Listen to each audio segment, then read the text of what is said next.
I'm Sydney, and I've been the person who people forget about for as long as I can remember. Although it wasn't always evident in my family, the warning flags were present from the start. From the day of her birth, my younger sister Julie shone brightly. She had our parents completely enamored with her golden locks and broad grins. But me? My chemistry set was more important to me than forming friendships, thus I was the quiet one. I can very clearly recall my 11th birthday. For weeks I had been leaving clues in the hopes of getting a new microscope. I ended up looking like a cupcake in a fancy frock instead. As I grumbled, "But Mom, I hate dresses." "That's absurd." She grinned and continued, "You look exactly like Julie," not comprehending my agitation. The gap between us simply widened as we grew older. While I concentrated on reading and scientific projects, Julie breezed through school, enchantment in her appearance and demeanor. During supper one evening, Mom said, "Did you hear? Julie has received a prom queen nomination." I responded, "That's great," attempting to seem pleased. "I won first place in the science fair today." Dad remarked, "Oh, that's nice, dear," with hardly any attention. Then he faced Julie once more. "So, Princess, have you picked out your dress yet?" And it was always that way. No matter how significant my accomplishments were, they never appeared to compare to Julie's most recent victory, no matter how minor. For the state science fair in my senior year, I spent months working on a project regarding sustainable biofuels. I was shocked when the winners were revealed. First place goes to Sydney Jake. I was ecstatic.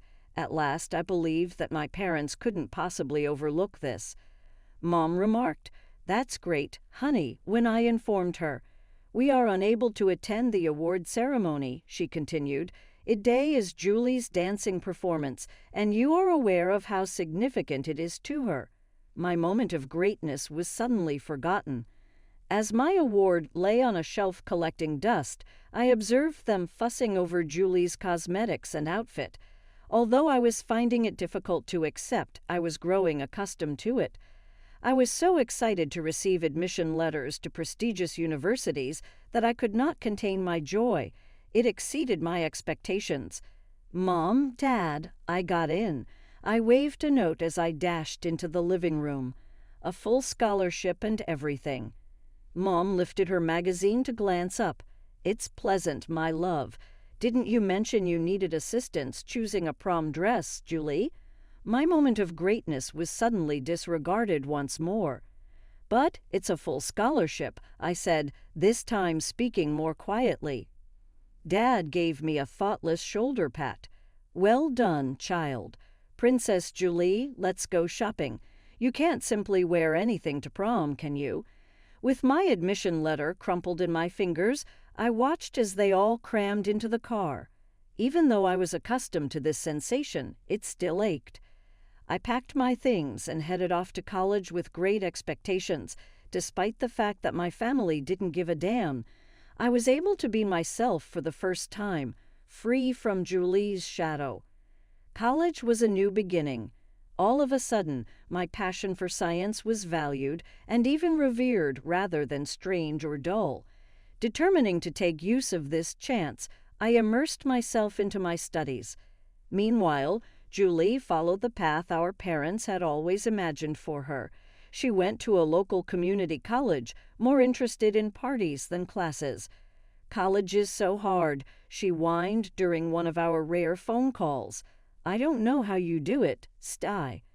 I wanted to tell her that maybe if she spent less time partying and more time studying, she'd find it easier.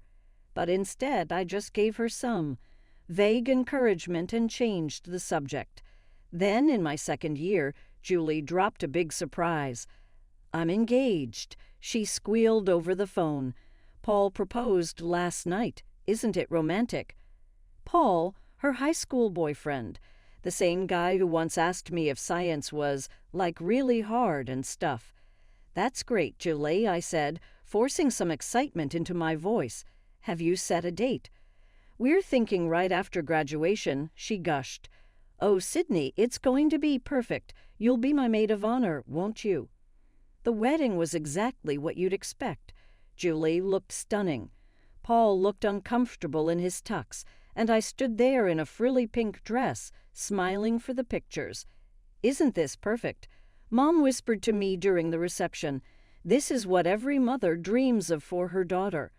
I wanted to ask if she had ever dreamed of anything for me, but I kept quiet. This was Julie's day after all. I focused on my studies and later on my career, while Julie's life played out exactly how our parents had always dreamed. Within a year of her wedding, she had big news. "I'm going to be a grandmother." Mom squealed over the phone. "Oh, Sydney, isn't it wonderful?" I murmured a polite congratulations, already expecting the question that always followed. "When are you going to settle down, Sydney? When will you give us grandchildren?" 10 months later, a tiny bundle wrapped in pink, crying loudly, was born. I flew home for the weekend, playing the role of the loving aunt while ignoring the not-so-subtle hints from my parents. "You know, Sydney," Dad said while bouncing Erica on his knee, "you're not getting any younger. Don't you want this for yourself?" I clenched my teeth and forced a smile. "I'm focused on my career right now, Dad." Mom shook her head. "Careers are fine, dear, but family is what really matters." I wanted to remind her that they had never cared much about my career before, but instead I just smiled and changed the subject. 3 years later, Julie had another baby, Nick. Once again, I played the devoted aunt, all while dodging more questions about why I didn't have a family of my own. Meanwhile, I was making real progress in my career as a biotechnologist. The long hours and hard work paid off. By the time I turned 31, I had been promoted to senior researcher. When I told my parents, their response was a distracted, "That's nice, dear," as they cooed over new pictures of Erica and Nick. Around this time, I decided to buy a house. While my coworkers spent money on fancy cars and vacations, I had been saving carefully. When I finally found the perfect place, a beautiful 2-bedroom house in a great neighborhood, I was beyond excited. "Mom, Dad, I bought a house," I announced during our next phone call. There was a long pause. "A house?" Mom repeated. "By yourself?" "Yes, by myself," I said, my excitement fading a little. "It's a great investment but it's such a big house for one person," Mom interrupted. "What will you do with all that space?" I sighed. "I'll enjoy it, Mom. It's mine." "Well," she said, clearly unimpressed, "I suppose if that's what you want. Oh, did I tell you Erica lost her first tooth yesterday?" And just like that, the conversation shifted back to Julie and her kids. The months after I bought my house were busy with work and getting settled. I spent my free time decorating, making each room feel like home. During this time, I started noticing a change in my family. My parents didn't call as often, and when they did, something felt off in their voices. One evening, Mom called me. "Sydney, dear," she said in an overly sweet tone, "we're having a family dinner next week. You'll come, won't you? We need to talk." I agreed, but I had a bad feeling. In my family, "we need to talk" usually meant trouble. On the night of the dinner, I pulled into my parents' driveway, feeling uneasy. Julie's car was already there, and I could hear Erica and Nick laughing inside. Dinner was tense. My parents kept exchanging looks. Julie was unusually quiet, and her husband, Paul, kept clearing his throat like he wanted to say something, but didn't. Finally, as we finished dessert, Dad cleared his throat. "Sydney, we need to talk about something important." "Here it comes," I thought. "What's up, Dad?" He glanced at Mom, who nodded as if encouraging him to continue. "Well, you see, sweetie, we've been thinking. That big house of yours, it's really too much space for just one person." I felt my stomach tighten. "Dad, we've talked about this. I love my house. It's mine." "Yes, but—" he hesitated, looking uncomfortable. Mom took over. "What your father is trying to say is that Julie and her family need more space. The kids are growing, and their apartment is getting too small." I turned to Julie, who was suddenly very focused on her plate. "Okay." Mom's voice became even sweeter. "And since you're single and don't have children, we think you should give your house to Julie and her family. Just hand them the keys and move out." For a moment I couldn't speak. I looked around, waiting for someone to laugh and say it was all a joke, but no one did. They were all waiting for my answer. "You can't be serious," I finally said. "Now, Sydney," Mom said, her tone changing to one she used when I was being difficult. "Don't be selfish. Julie needs the space more than you do." "Selfish?" I repeated, my voice rising. "How is it selfish to keep the house I worked hard for and paid for?"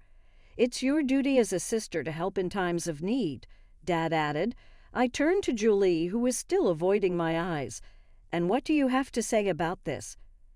She shrugged and finally looked at me. "Well, it would be nice to have more space for the kids." I couldn't believe what I was hearing. My own family was asking me to give up my home, acting like I was the unreasonable one for refusing. "No," I said firmly, standing up. "Absolutely not. I'm not giving up my house." I grabbed my coat and headed for the door. As I walked out, my father called after me. "Think about it, Sydney. Family should come first." The days after that awful family dinner felt like a blur of shock and anger. I kept replaying the conversation in my head, unable to believe they had the nerve to ask me for something so outrageous. My phone kept buzzing with calls and messages from my parents and Julie, but I ignored them all. On the third day, as I was trying to focus on work, my phone rang with a number I didn't recognize. Thinking it wasn't my family, I answered. "Hello." "Is this Sydney?" A woman's voice spoke, sounding disapproving. "Yes. Who's this?" "This is your Aunt Kate. I can't believe what I'm hearing about you, young lady.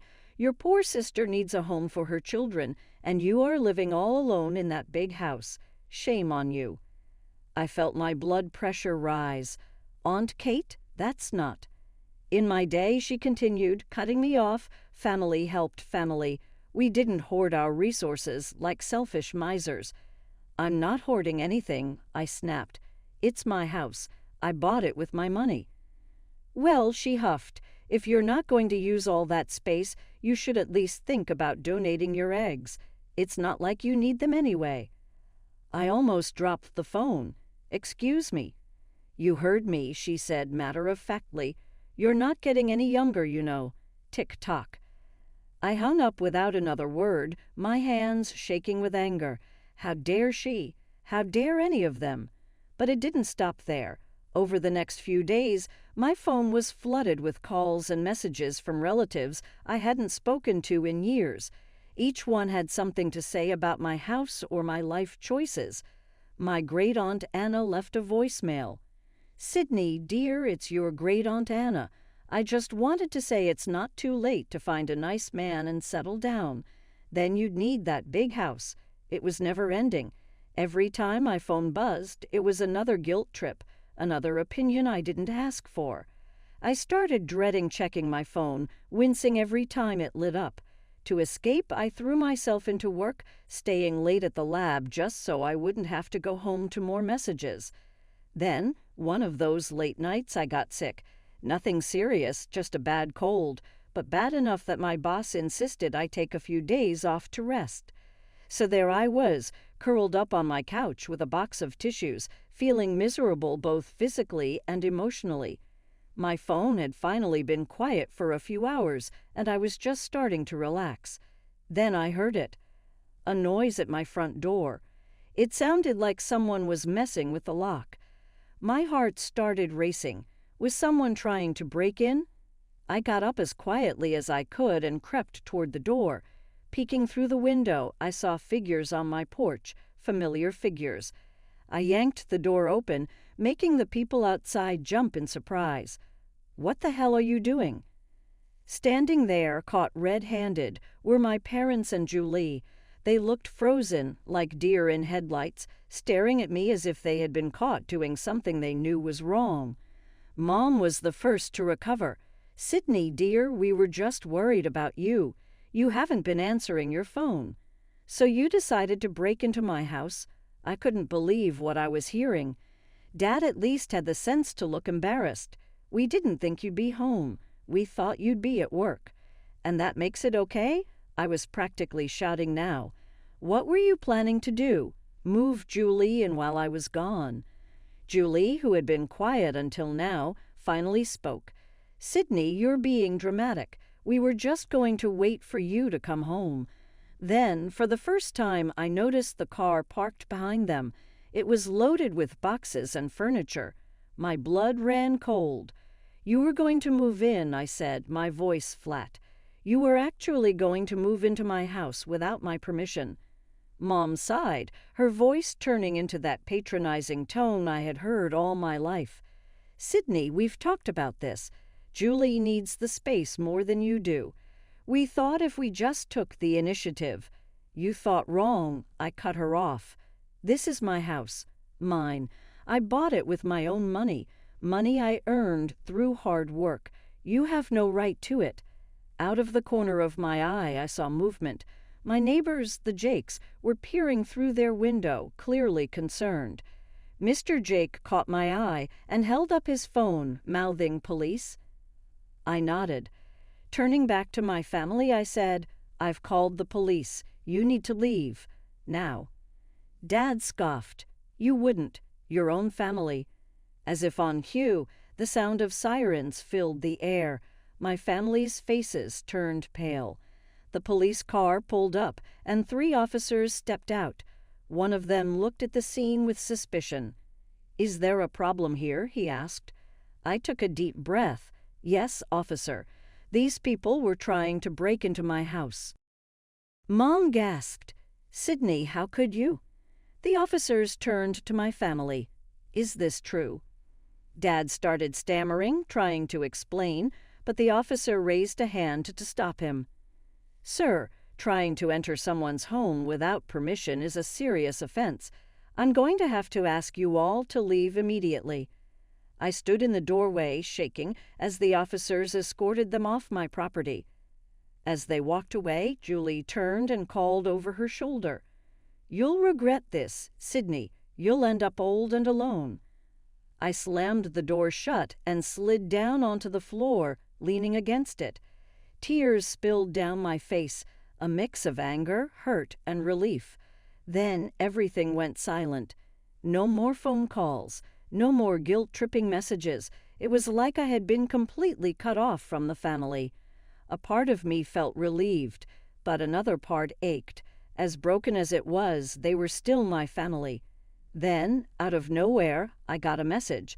It was from Aunt Sophie, Mom's sister. We hadn't spoken in years, not since she and Mom had a falling out over some old family drama. Meet me tomorrow at Cafe Blue at 5:00 p.m. Curious and desperate for even one ally, I agreed. The next day, I sat across from Aunt Sophie in a cozy corner of Cafe Blue. She looked older than I remembered, but her eyes were still sharp and kind. She reached across the table and squeezed my hand.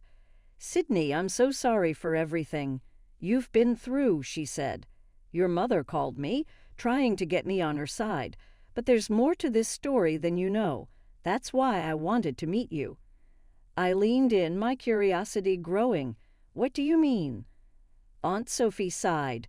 Your parents and Julie, they're in serious financial trouble. I frowned. What? How? She gave me a sad look. Julie and Paul have been living beyond their means for years. Expensive cars, designer clothes, fancy vacations, all bought with credit. I shook my head in disbelief.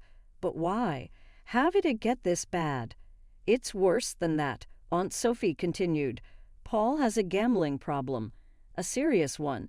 He's been secretly draining their accounts for years. Everything started to make sense. The desperate attempt to take my house, the constant pressure from my parents. I swallowed hard. What about Mom and Dad? Aunt Sophie's face turned grim.